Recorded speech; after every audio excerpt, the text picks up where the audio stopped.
Welcome to the lecture on Chapter 27, Anger, Aggression, and Violence. Anger is an emotional response to frustration, a threat, or a challenge. It's a normal emotion and it can be positive when it is expressed in a healthy way. Coping with a patient's anger is a challenge, and effective nursing interventions becomes difficult when the anger becomes personal and is directed at the nurse or the nursing student. So nursing intervention should begin before anger and aggression becomes a problem. So assessing and responding to the anxiety which occurs before anger and aggression can have positive returns. So what is aggression? Aggression is an action or behavior that results in verbal or physical attacks. And violence involves intentional use of force that results in or has the potential to result in injury to another person. So we looked at anger, we looked at what is aggression, which includes both verbal and physical attack, and then violence, it involves intentional use of force that results in or has a potential to result in injury to another person. Moving on to the epidemiology, Centers for Disease Control and Prevention reported almost 60,000 violence-related injuries in 2014. Nurses are frequent targets of violence because they have the most direct patient contact. It can occur anywhere in the hospital and is most frequent in the emergency rooms, psychiatric units, geriatric units, and intensive care units. Comorbidity. Various studies have found a significant association between post-traumatic stress disorder, substance use disorder, personality disorders. And they have found that persons with anger or aggression are more susceptible for hypertension, cardiovascular disease, myocardial infarction, or ischemic strokes. And older adults who express anger or aggression had a higher prevalence of metabolic syndrome. Now let's look at the etiology of anger or aggression. So biological factors and psychological factors play a significant role. In biological factors, first let's look at genetics. So based on the neurodevelopment or the genes or the infant or childhood environment, a person may be predisposed for more aggression. Some people have a temperament for aggression or easy frustration and irritability. In neurobiology, certain parts of the brain are responsible for anger or aggression. One is the limbic system. Limbic system has two parts, that is the amygdala and the hippocampus. The amygdala is the emotional center of the brain.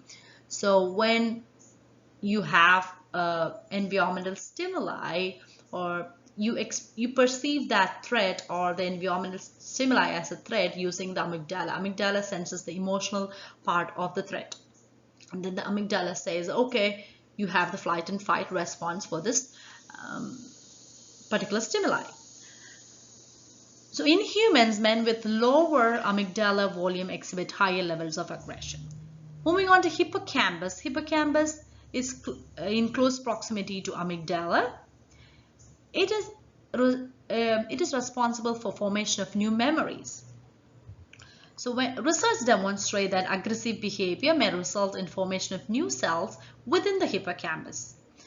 And research study demonstrate that getting angry makes a person angrier, and the cycle continues because of formation of new cells within the hippocampus. New memories are formed and new cells are formed and becomes a habit. And it becomes a memory and the cycle continues. And another part of the human brain which is responsible is the prefrontal cortex. Some studies say large prefrontal cortex plays an important role in aggressive behaviors. Prefrontal cortex is responsible for executive behaviors, to distinguish between good and bad, what are the consequences of behaviors, helpful for suppressing socially unacceptable behaviors.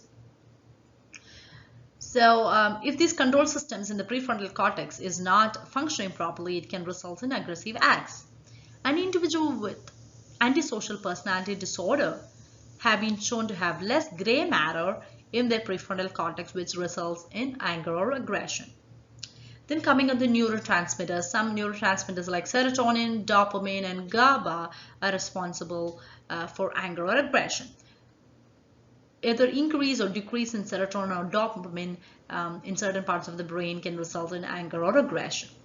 And GABA is an inhibitory neurotransmitter. So inhibition of GABA can result in aggression, and also its absence may increase the impulsivity and the aggressive responses as well. Moving on to psychological factors, Sigmund Freud said it's a conflict between your sexual needs and the societal norms that results in anger or aggression. Menninger said there's a struggle for control of our lives. When we lose that control, we experience trauma, and which results in anger or aggression. Other behaviorists said that anger and aggression is a learned response to environmental stimuli. Based on the environmental stimuli, we perceive a threat. Based on our perception, we get an emotional or physiological arousal. Some people may get angry in a situation, but others may not get angry at the similar situations. So it says that some behaviorists said that it is a learned response to the environmental stimuli. How we perceive that stimuli will lead to our behavior. Social learning researchers demonstrate that children learn aggression by observing and imitating behaviors of others, especially if that behavior is rewarded. Television violence or seeing violence in the house, children learn that this behavior is acceptable, and they are not learning about the consequences of having a violence. So that social learning theorists say that children learn aggression by observing or imitating these behaviors. Bullying is another form of violence which is more prevalent and has significant consequences. Now let's look at some predictors of violence. These are signs and symptoms that usually but not always precede the violence. These include hyperactivity, the most important predictor of imminent violence, example pacing or being restless, then increasing anxiety and tension, clenched jaw or fist, rigid posture, fixed or tense facial expression, or mumbling to self, shortness of breath, sweating, and rapid pulse. These are some signs and symptoms that you could watch for. Other signs and symptoms include verbal abuse, profanity or argumentativeness, loud voice, change of pitch, or very soft voice, forcing others to strain to hear, intense eye contact, or avoidance of eye contact. So look at other predictors of violence. Recent acts of violence, including property violence. Okay, if there's a history of aggression, it is a strong predictor for violence. Or stone silence. Alcohol or drug intoxication, because it impairs our ability to judge. And possession of a weapon or object that may be used as a weapon. A fork, knife, or a rock. And isolation that is new. Because a patient is a new patient to the hospital or a mental hospital, and a patient is not allowed to go outside the gate. That is the isolation. The patient feels that is not right, and it can lead to violence. What are some milieu characteristics that are conducive to violence? Overcrowding, staff inexperience, provocative or controlling staff, poor limit setting, and arbitrary revocation of privileges. These are some characteristics which are conducive to violence. Now let's look at the crisis development model. The crisis development model says that based on the patient's behavior, what are the staff's attitude or approaches should be to deal with the specific kind of behavior. Based on the crisis development or behavior levels, it can be divided as anxiety, defensive, risk behavior, and tension reduction. So the anxiety phase is where the patient is slowly agitated, moving, more tensing, then becomes defensive. Then there's a risk behavior, throwing or being violent at the staff. And final phase is the tension reduction, where the patient is calmer and gone back to the bed and or what is coming back in terms. And based on that, what the staff attitude should be. First, when the patient is anxious, attitude should be of directive, the supportive. And when the patient is defensive, your approach should be more directive. And when the patient exhibits risk behavior, that's when you have to use your physical intervention or therapeutic hold or seclusion or chemical restraints or physical restraints. That's a physical intervention. Then is a tension reduction phase. That is your therapeutic rapport. Re-establish the therapeutic rapport. So the crisis development model in detail, that is by Crisis Prevention Institute. CPI stands for Crisis Prevention Institute Crisis Development Model.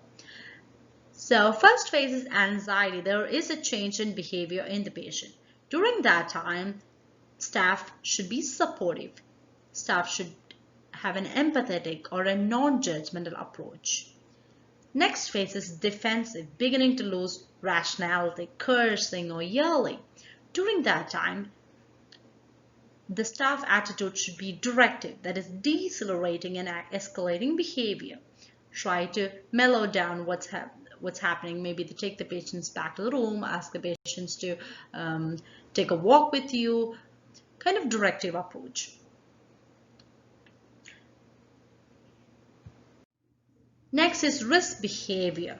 That is behaviors that may present a risk to self or others. During that time, you may have to do a physical intervention, disengagement, or holding skills to manage the risk behavior. Finally is the tension reduction phase. That is, re-establish therapeutic rapport, re-establish communication. During the tension reduction, there is a decrease in physical and emotional energy of the patient. So what are the 4 levels? First is the anxiety, then is the defensive, then this risk behavior and tension reduction. And based on that, your responses should be supportive, directive, physical intervention, and therapeutic rapport. So let's look at the defensive level. How can you, what are some techniques that can be utilized to help the patient? So first is questioning. Okay, you're trying to, if the patient is information seeking, the staff should provide information. And if the patient is challenging questioning, the staff redirect and refocus the patient. Second is refusal. Another defensive level may be refusal. The patient is non-compliance, a slight loss of rationality. During that time, staff may set limits, simple, reasonable, and enforceable limits. Another form is release, that is acting out or emotional outburst or venting, that is a verbal. The staff attitude should be allow venting, remove the audience or acting out individual from the area. That is asking the patient to go to the room, or if the patient is acting out in the lounge area, asking other patients to go to their room. Then is intimidation is another defensive act. During that time, the staff will document, use the team approach, and maybe isolation of the patient. Next is another defensive level is tension reduction. During that phase, there is a drop in energy, regaining rationality. During that phase, we have to process the situation, set up, prevention, and teaching. This link will take you to a video where a therapist uses this approach to de-escalate the situation in a clinic. So please watch the video so that you can see how this approach is being utilized. So let's look at what is verbal intervention. Verbal intervention may be in the means of limit setting, a verbal intervention skill in which a person is offered choices and consequences. So what are the keys to limit setting? It should be simple, should be clear, reasonable, and enforceable. Simple like go to your room.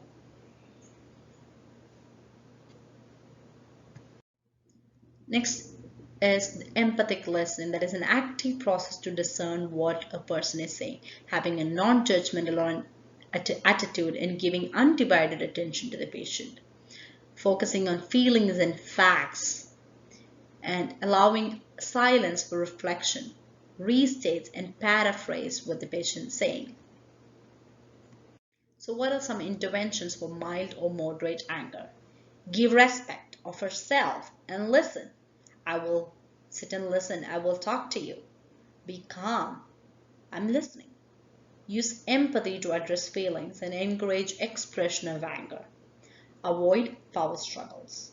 Give choice or consequence. Do not use logic to show that anger is not justified. Encourage physical activity. Communicate with clear I statements, affective, behavior, consequence, desire.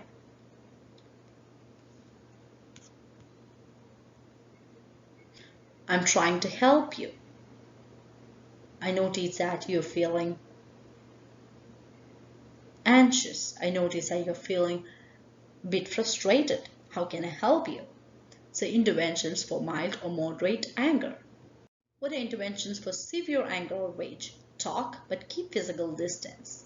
Keep eyes on the patient. Do not stare. Be calm.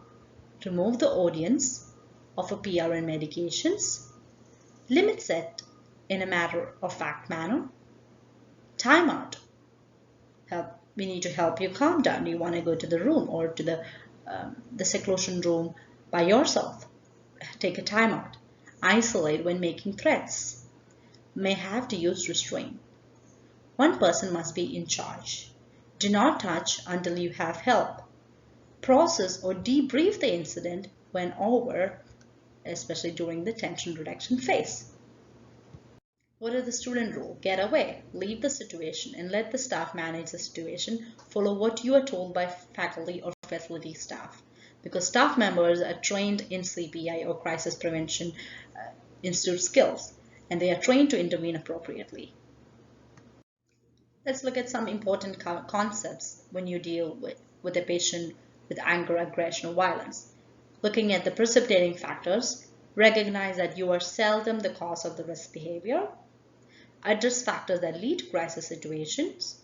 Avoid becoming a precipitating factor yourself. Integrated experience. Consider how your behavior impacts those in your care. Treat those in your care respectfully. Make objective decisions. If you see your patient fisting or getting mumbling to self and more getting angrier, you must report to the staff. Another concept which is important is rational detachment. Stay calm, maintain professionalism, do not take behaviors of others personally, find positive outlets for the negative energy absorbed during a crisis. Let's look how staff fear and anxiety can be unproductive and how can it be changed to productive response. So some unproductive responses are when you freeze or overreact or respond inappropriately. Some productive responses are when you have increased speed and strength, increased sensory acuity, and decreased reaction time. And how to maximize productive responses. Learn to keep yourself safe. Safety is first. Learn how to keep the person in crisis safe.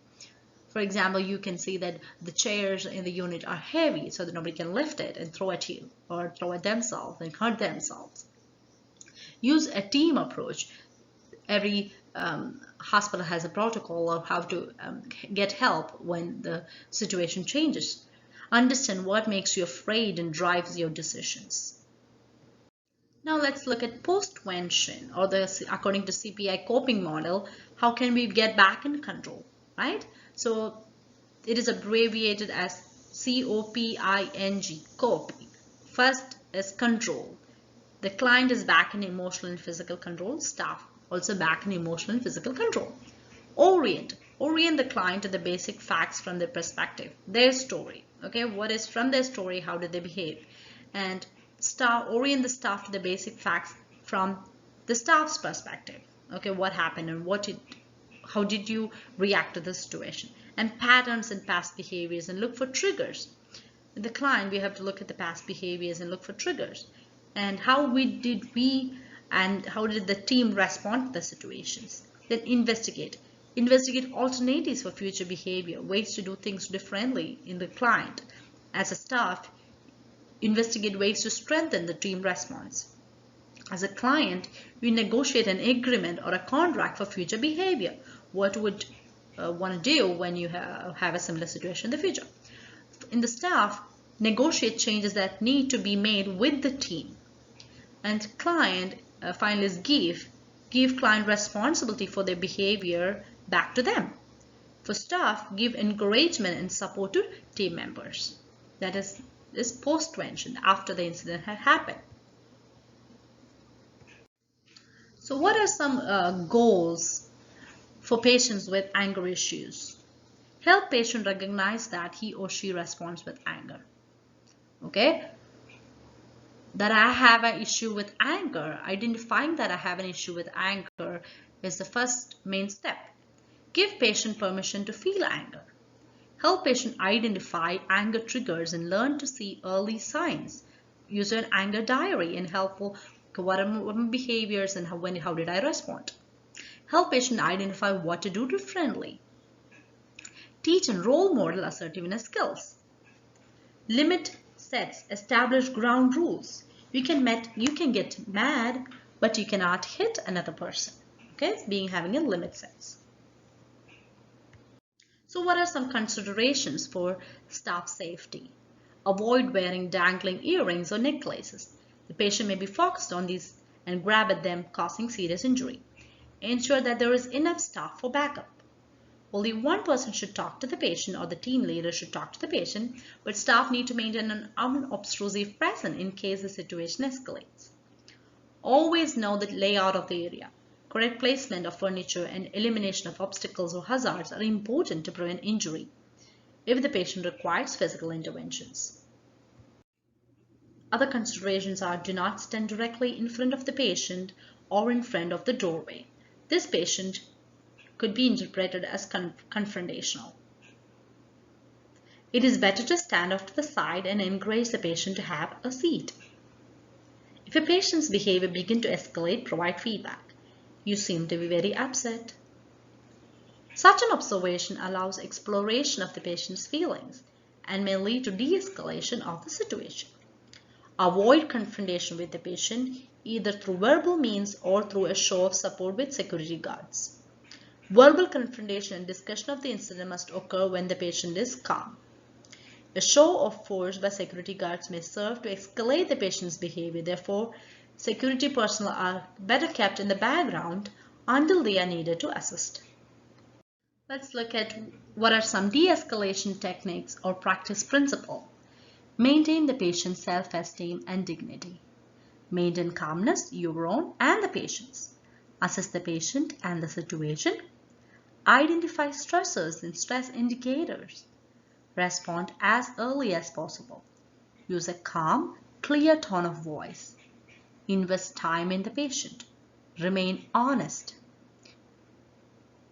Determine what the patient considers to be needed.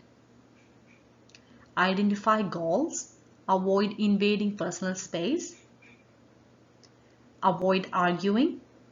Give several clear options. Use genuineness and empathy.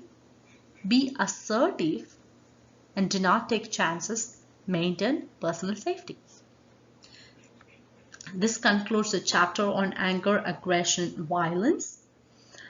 When you look at the chapter, there's an application of nursing process. You look at as assessment, which includes general assessment, self-assessment, looking at diagnosis.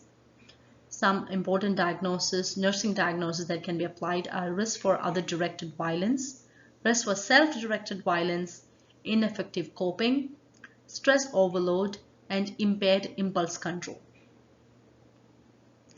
And there's a clear table, that is 27.1, which explain the signs and symptoms, what nursing diagnosis, and what are the outcomes for aggression during the time. And then comes the implementation. How do you approach? What are the considerations for staff? And what are some pharmacological treatment that can be used? So your table 27.2 and 27.3 gives beautiful representations of what medications can be used during times of violent behavior.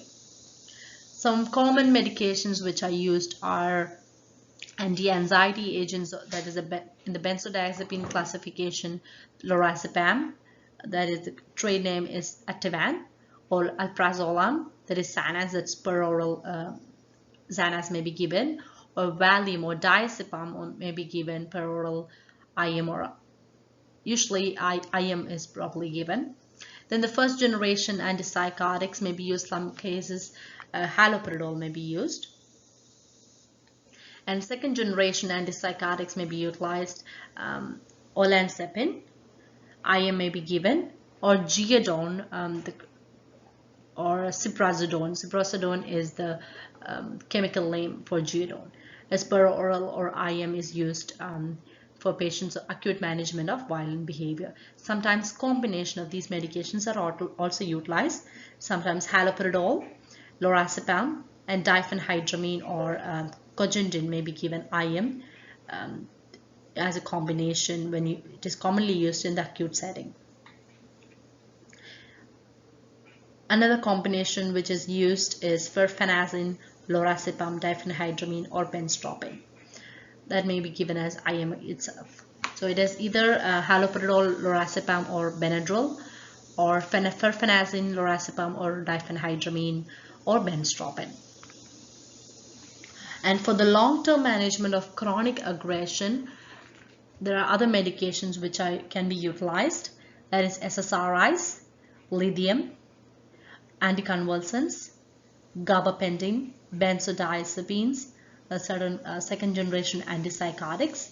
Sometimes beta blockers and some psychostimulants are utilized in certain population for chronic aggression.